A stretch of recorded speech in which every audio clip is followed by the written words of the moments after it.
Hi, cat. Come and get some mango, baby.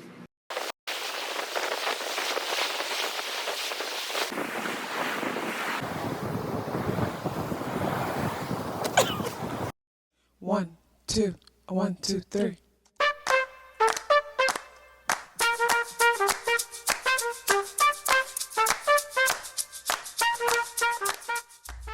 Self-awareness is a superpower. My name is KathyLaDonna. Welcome to Soul and Vibration.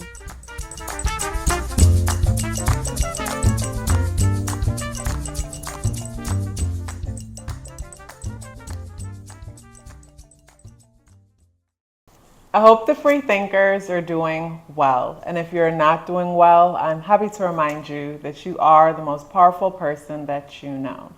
You are the most powerful person that you know because only you can create your reality. Hey guys, today is Wednesday, July 26th, and the energies in the day adds up and reduce the number 4 vibration. If today is your birthday, happy birthday. So when it comes to say the spirit animal for today, we are working with the bear energy. And when it comes to the bear energy for me brings me back to say the energy of the day adding up and reducing to the number 4 vibration. Why? Because the bear reminds me of home for some reason. Maybe because the hibernating aspect of the bear and how the bear is when it comes to family.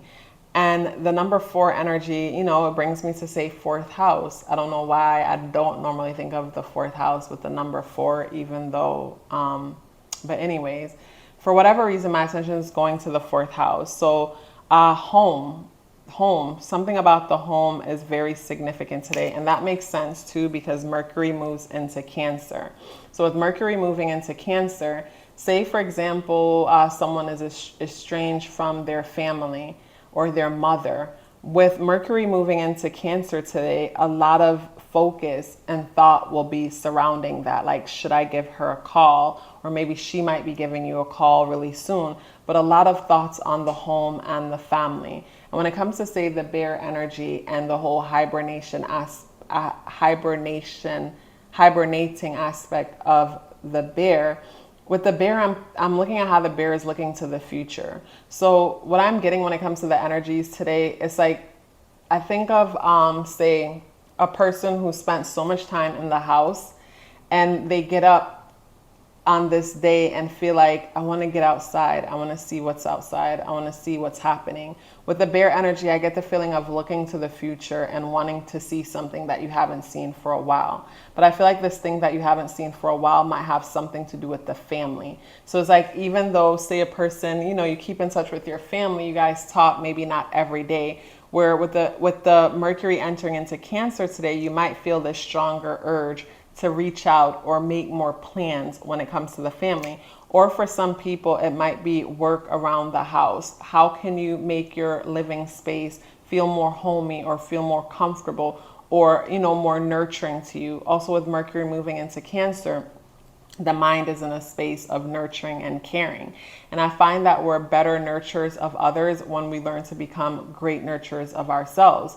And in order for us to become great nurturers of ourselves, we have to reflect and see what it is that we need, because most of us think that nurturing ourselves is hygiene type things, when yes, that is a form of care, but at the same time, to me, nurturing ourselves is observing the non-physical things and sometimes physical things that brings us joy, that helps us feel seen, that helps us feel, at home within ourselves. So with Mercury entering into Cancer, I feel like it could create that kind of opportunity as a lot of us become way better nurturers of ourselves and then turn around and become better nurturers of others and the relationships in our lives, our businesses, our careers, and things like that. Today, the moon is in Scorpio. So when the moon, with the moon in Scorpio, the moon is our inner world. The moon is our mother. The moon is the ruler of Cancer energy.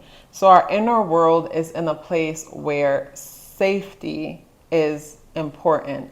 Safety is important so much to the point that we could find ourselves to be a bit paranoid or even isolating and controlling. But again, safety is the reason for all that. And when it comes to, say, the moon in Scorpio, the moon is squaring the sun in Leo. And I have that placement but flipped. My moon is in Leo and my sun is in Scorpio. And coming from a person who has that placement flipped, it is so freaking annoying, because there's a part of me, my moon, my inner world, that wants to be friends with everyone, curious about everyone, go out and just have a good time and, you know, and just connect. But of course, my moon is in the 12th house. So with my moon in the 12th house, I really enjoy my time alone and reflecting and kind of playing within myself. It's like my inner world is very vibrant and colorful. But at the same time, when I cross paths with people, people put me in a good mood. But with my sun and my stellium in Scorpio, it squares my moon, because my Scorpio energy, it's like, doesn't want to be as open, or doesn't want to be open at all, the way how my moon is. So my moon is what brings me here. My moon is what allows me to turn a camera on and talk for the world to see. And the square between my sun and moon, Scorpio and Leo, is this constant battle about putting myself out there, this constant battle about the danger of being seen. Because with Scorpio energy can consider being seen as dangerous. It's like Cancer energy, where it's like you want to hide away the things that are important to you, the things that matter. You don't want to make them public. So it's like with me being out in the open and speaking about certain things, there's a constant battle within. And when I look at, say, you know, that challenging aspect between the moon and the sun, the best way to make those energies work is to compromise. And the compromise is for my Scorpio stellium to allow my Leo placement to do this, because it nurtures me, it brings me joy. But with the Scorpio moon, or the Scorpio energy, it'll only allow the Leo energy to do what it does under one condition. And that condition is that I keep it very limited when it comes to personal business. So say me sitting here speaking about astrology and numerology and getting to the energies of that, Scorpio is good with that. But the minute you start talking about, say, moon in Scorpio, the minute you start talking about the family business and what's going on into the house, that's off limits. Scorpio is going to cut it, shut it down. So when it comes to, say, squares in your chart, squares and oppositions in your chart, the best way to make them work is to figure out like the strengths and what's important when it comes to both energies, and figure out how to compromise them. So it's just like how I mentioned, my Leo moon wants me to express myself creatively. My Scorpio energy wants me to be very private and keep away from people and, you know, keep to myself. So it's like, how do I make them both work together? Okay, boom. I'm expressing myself, but I'm focusing on these things, and I'm still keeping myself to myself, if that makes sense. So when it comes to, say, squares and oppositions in your chart, it might be beneficial for you to pull out a piece of paper and write down, say, the signs that are challenging each other, and write down the, you know, some top characteristics of them, and figure out how to make them both work together to where either one doesn't feel like it's in danger, it's unsafe. And when I look at, say, the square between the sun and the moon, it's a square between the identity and the inner world. So it's like with my Scorpion stellium, it's like it causes me to identify in a way, and with my Mercury there, take myself so serious, it's annoying. It's so annoying. So there's a part of me that takes myself way too serious, but then my inner world is a freaking clown. Like, it's interesting. So when it comes to, say, those aspects, you know, wherever your moon is, people only get to see your moon if you're comfortable with them, you really like them, you're comfortable with them, or I say people who live with you, because over time they get to see that. But I've I feel like, you know, growing up in my household, I don't feel like my family really they saw certain parts of my moon, but I felt like I grew up in a more serious household, so they didn't see the goofy side of my moon, where others might see the goofy side of my moon. I find that when I meet certain Leos or even Geminis, even Sag, like, depends on the vibe though, they'll bring out that goofy side of that moon. But when you think of it, like, you know, Sag is fire, Gemini is air. Those are positively aspecting that Leo energy anyways. So it's interesting how we are attracted to who we're attracted to, or certain interactions are more effortless than others because those energies already work well together. But anyways, when it comes to the moon in Scorpio, you know, some of us could find ourselves feeling restricted as it's like it feels like different side of ourselves are pulling on us, because the moon, the sun, and Jupiter is a part of a T-square. And with the T-square between the moon, the sun, and Jupiter, and the T-square is happening between all fixed energies. So with this T-square, it feels like a power struggle. A power struggle in the sense that with the Leo energy, us, you know, wanting to express ourselves and be out in the open. Moon in Scorpio, wanting to hide away to feel safe.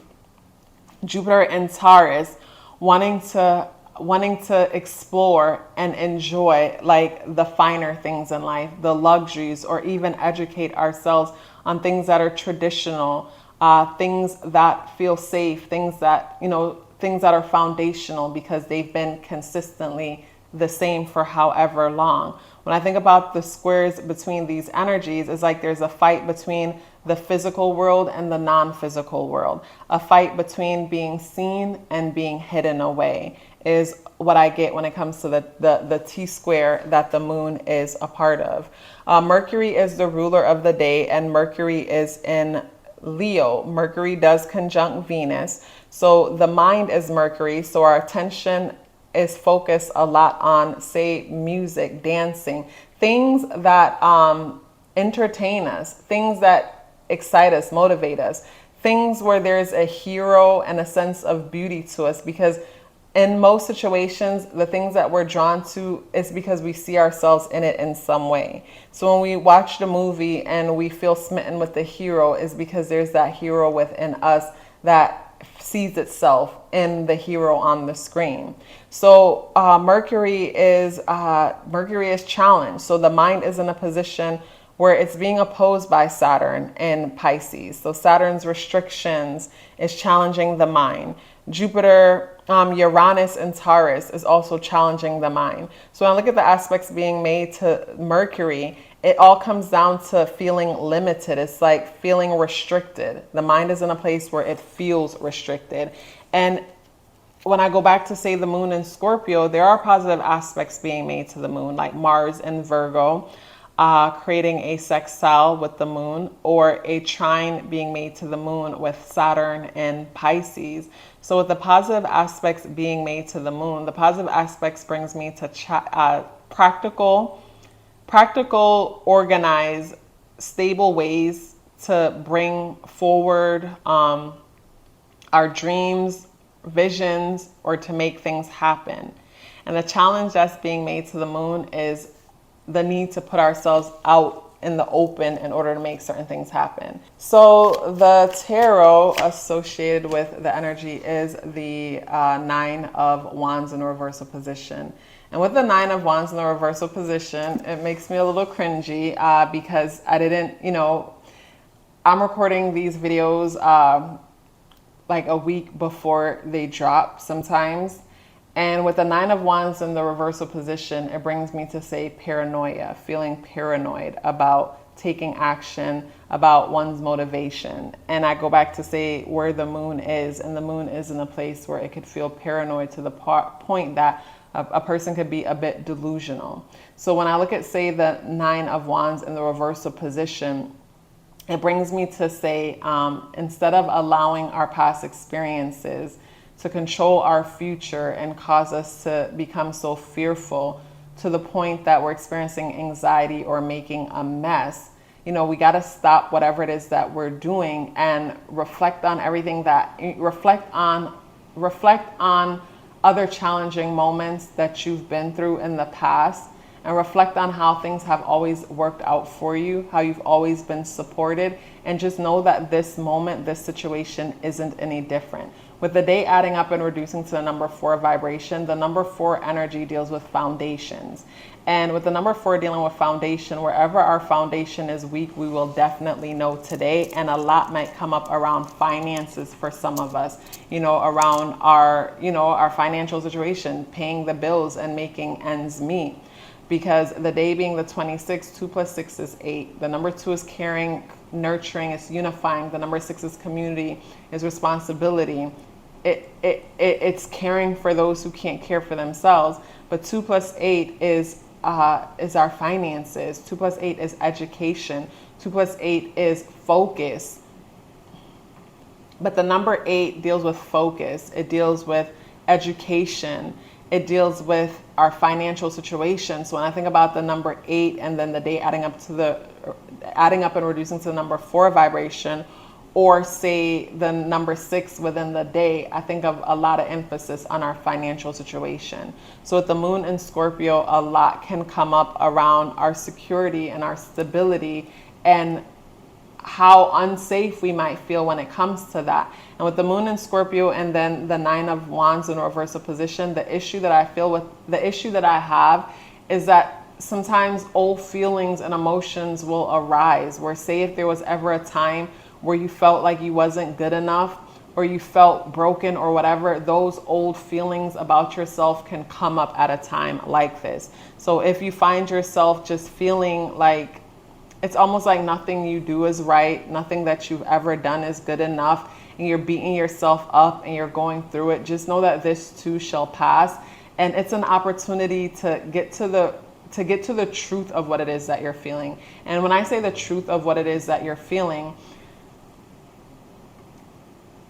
all of our limiting beliefs, there's no truth behind them.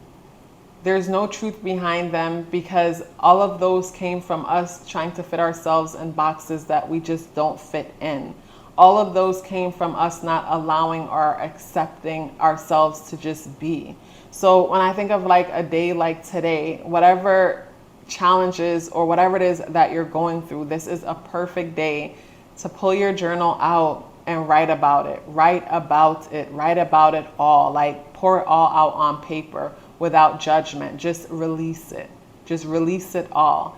And if you have the energy, then you might go back and question some of the beliefs that you have about yourself. Ask yourself, is this really true about me?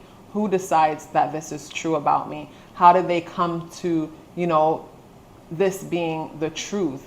And why is it the truth? You know, whatever questions you need to ask yourself to come to your truth is what's beneficial when it comes to a day like today. But you guys, such a pleasure sharing this message with you as usual. If you'd like to book a natal chart or tarot card reading with me, the links for that is in the description box below. Also, if you'd like to check out my exclusive weekly content on Patreon, the link for that is also in the description box below. Please let me know you are here with me by dropping me a green heart in the comment box below. I would love to hear from you and look forward to seeing you tomorrow. Love yourself as if your life depended on it, because it does. Take care of yourself, and I look forward to seeing you in the next video.